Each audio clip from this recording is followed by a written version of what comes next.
As a member of the LDS Church, I never once questioned Elijah's visit to the Kirtland Temple. I had no need, and it was always described as a matter of fact. However, when I started to really critically examine things, then I swung completely in the opposite direction and began to believe every idea that was counter to the official narrative.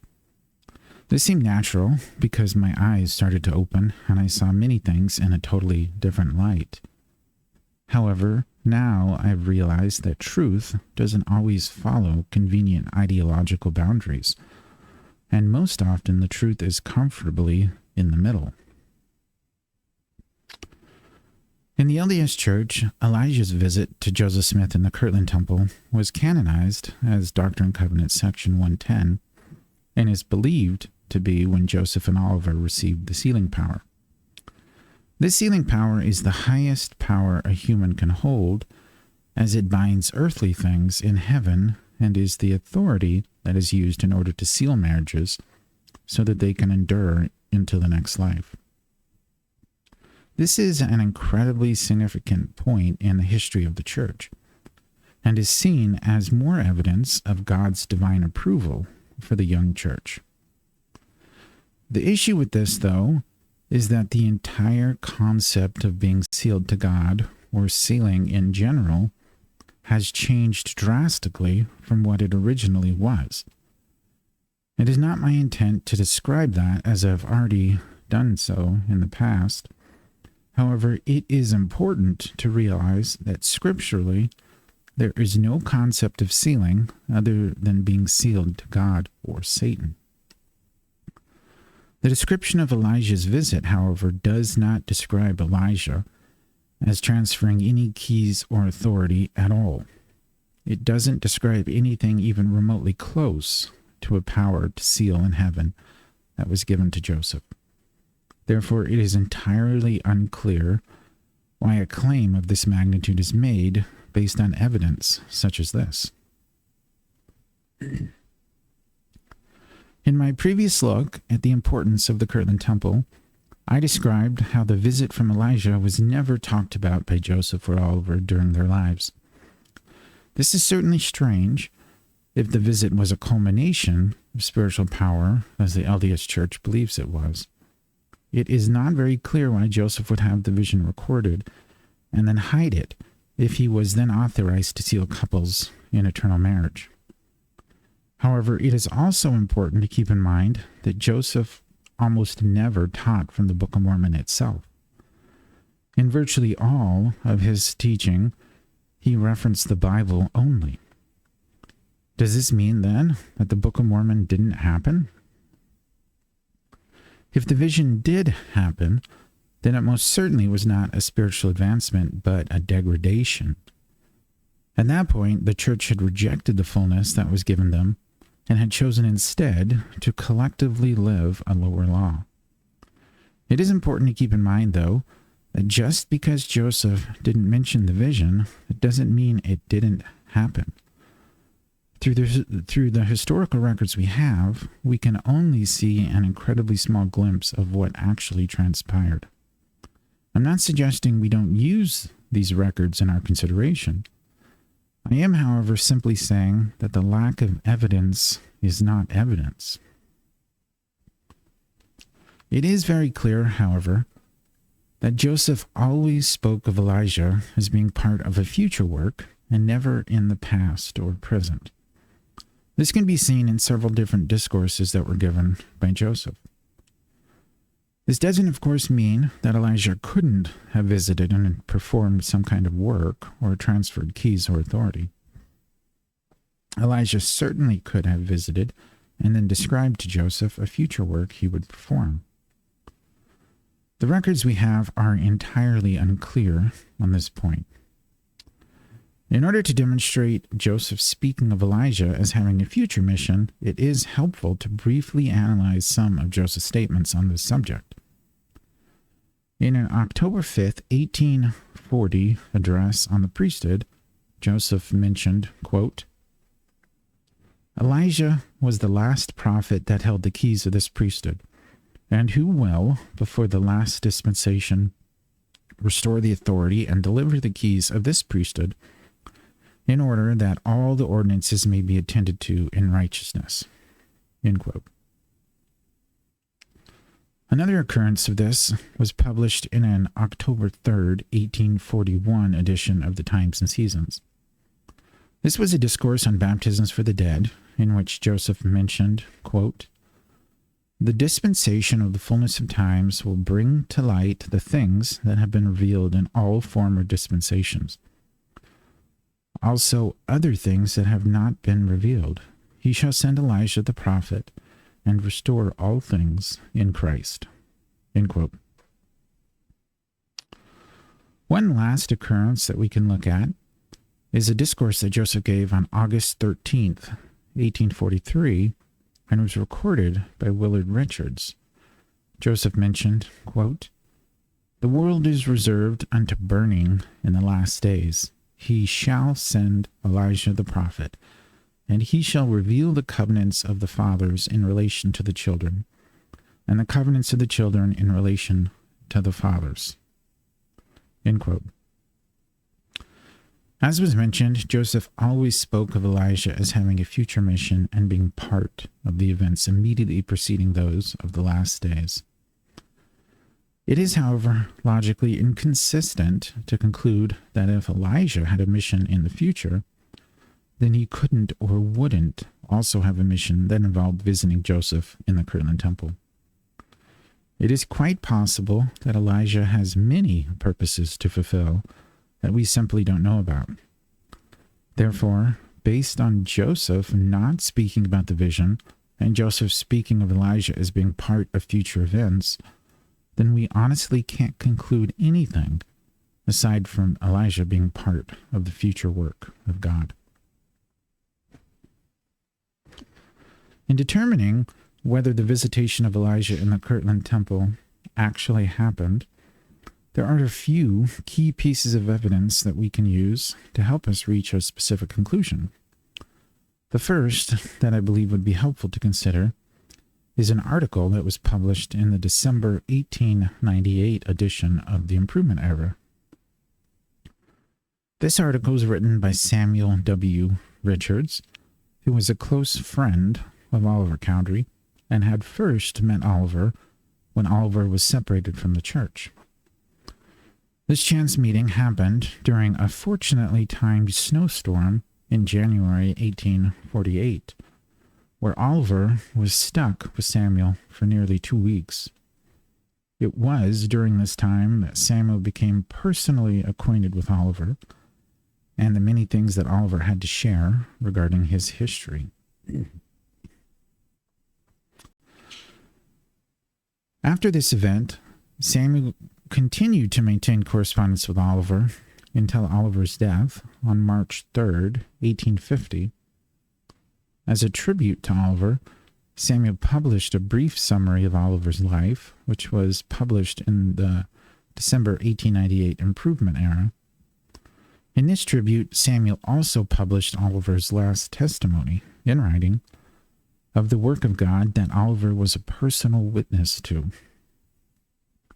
In the article, Samuel wrote, quote, "On April 3rd, 1836, he was favored with the prophet Joseph to witness the marvelous manifestations which occurred in the Kirtland temple.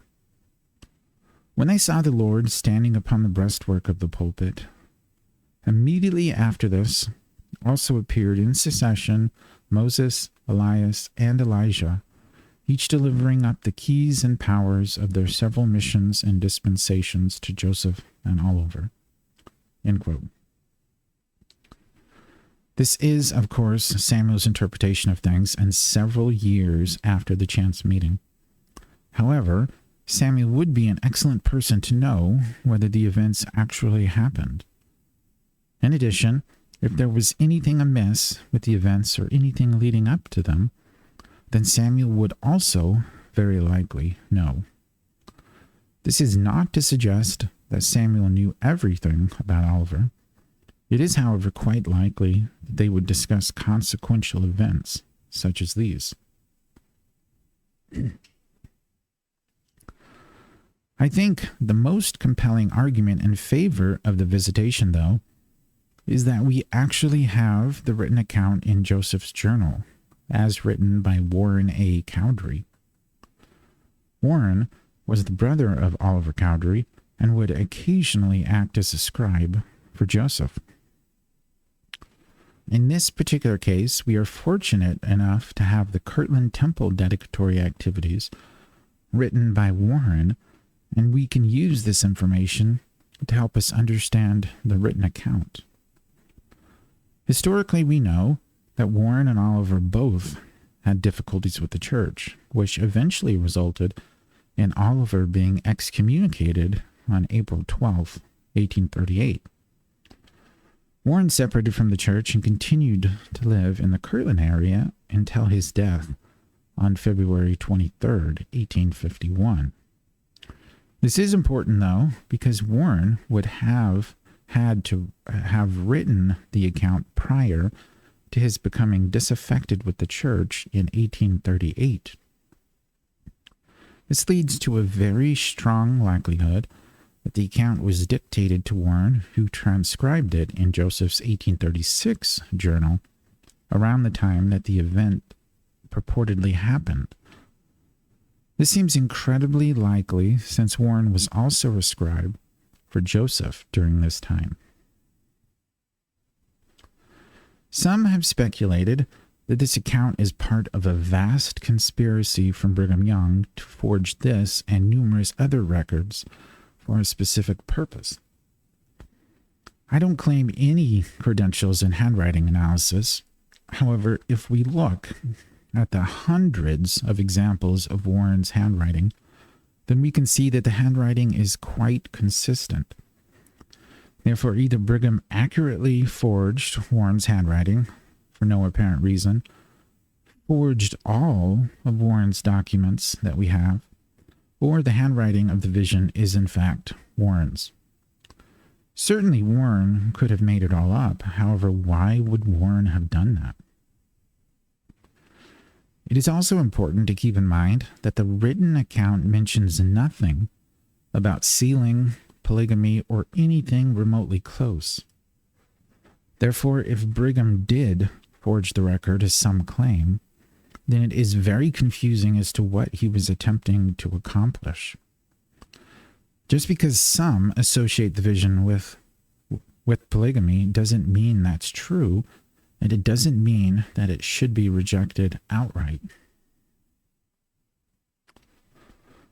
The last compelling piece of evidence is that starting in 1839, Joseph began what was referred to as the manuscript history of the church. This was a comprehensive history of the church and spanned several volumes. When Joseph died in June of 1844, the history was complete up until August 5th, 1838, which of course was past the purported vision on April 3rd, 1836. Therefore, if we look at the written record, then we can clearly see this vision included for that date. I don't see how this would be possible unless they wrote the account during the life of Joseph, or wrote the entire volume after Joseph's death, which we know didn't happen. Certainly, Joseph wouldn't have been aware of every written word. However, it would be incredibly brazen to conclude that Willard Richards, who was the scribe at the time, would have manufactured a completely fraudulent vision in order to support a narrative that didn't need to be supported at the time. Certainly, we can't know for sure whether the vision happened in the Kirtland Temple or not. I do, though, believe the Kirtland Temple Dedicatory Week was very special and illustrated the love of God for Joseph and the struggling church. However, I completely disagree with the LDS Church that the vision, if it happened, resulted in the transfer of the sealing power from Elijah to Joseph. There is no evidence of this, and it does entirely seem to be an invention to support a narrative. However, I believe there is clear evidence to support the idea that the vision actually happened, and it was a culmination of Christ forgiving the church and mercifully allowing it additional time to qualify for the great blessings of God. Historically, we know, however, that the church was driven from city to city, which was tragically what we were told would happen in an August 21st, 1834 revelation to Joseph. This was a consequence to the church if the elders didn't qualify themselves to redeem Zion. The elders didn't purify themselves sufficiently, God's people weren't redeemed, and the church was afflicted with the scourge and cast back into the wilderness. I do, however, think that whether Elijah visited the Kirtland Temple in 1836 or not, it doesn't impact the fact that Elijah still has a future work to perform. In the LDS Church, we like to think of Joseph as being the one to usher in the restoration. However, from the information we have, Joseph was the one to create the foundation so a future Elijah could help usher in the restoration of all things. From a March 1832 revelation, which was canonized as D&C Section 77, we know that the restoration hasn't even happened yet. Quote, "What is to be understood by the two witnesses in the 11th chapter of Revelation? They are two prophets that are to be raised up to the Jewish nation in the last days at the time of the restoration, and to prophesy to the Jews after they are gathered and have built the city of Jerusalem in the land of their fathers." End quote. As always, thanks for figuring things out with me.